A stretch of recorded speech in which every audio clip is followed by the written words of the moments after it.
This part two right here, y'all. The after tear down. As you can see, I got all the wallpaper off. It's a nice, neat little part that I broke out. No more drywall there, just a slab, a couple of cylinder blocks. This right here is what they would consider a load-bearing wall, because it has cylinder blocks behind it instead of studs and other things like metal and that type of thing. As you can see, it's been torn down, almost perfectly ripped.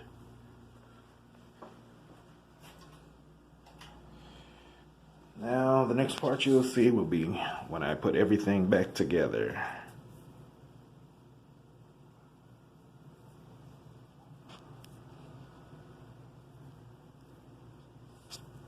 Yep, still just me.